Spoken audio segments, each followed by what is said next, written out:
네, 정부와 여당이 오늘 오전 국회에서 탈원전을 주제로 긴급 당정 협의를 개최했습니다. 당정은 이 자리에서 원전 폐쇄로 인한 전기요금 폭탄은 없을 것이라는 점을 다시 한번 확인했는데요. 국회 취재기자 연결해 보겠습니다. 나재헌 기자. 네, 여당인 더불어민주당과 정부는 오늘 오전 10시 국회에서 당정 협의를 열고 탈원전 정책을 점검했습니다. 특히 탈원전 정책을 국민에게 효과적으로 알리기 위한 홍보 전략이 집중적으로 논의됐습니다. 더불어민주당 김태년 정책위의장은 탈원전으로 전기요금 폭탄이 이어질 것이라는 잘못된 정보와 편향된 주장이 갈등과 오해를 만들고 있다며 전력수급은 전혀 문제가 없고 전기요금 폭탄도 없을 것이라고 강조했습니다. 그러면서 신고리 원전은 올 여름은 물론 향후 5년간 전력수급과 아무런 관계가 없다며 중장기 전력수급 상황을 살펴보며 탈원전 정책을 만들 것이라고 설명했습니다. 회의에 참석한 백운규 상업통상자원부 장관은 탈원전 정책과 관련해 모든 결과를 국민께 공개할 것이라며 공론화 과정을 통해 원만한 합의가 이뤄지길 기대한다고 밝혔습니다.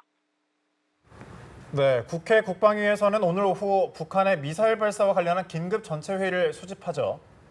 네, 국회 국방위는 잠시 뒤인 오후 2시에 전체 회의를 열고 북한의 대륙간 탄도미사일급 화성 14의 두 번째 시험 발사에 대한 보고를 청취할 예정입니다.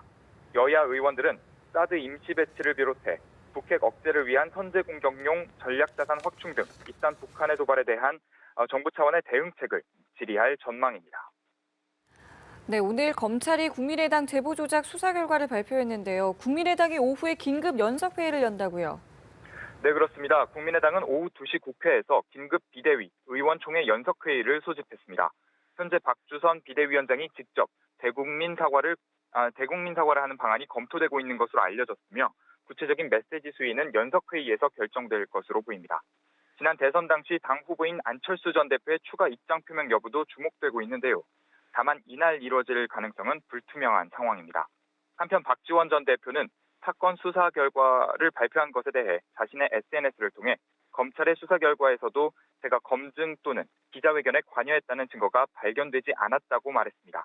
그러면서도 이후 여하를 막론하고 당시 당 대표, 상임 선대위원장으로서 거듭 국민 여러분과 당원 동지들께 심심한 사과의 말씀을 드린다고 밝혔습니다.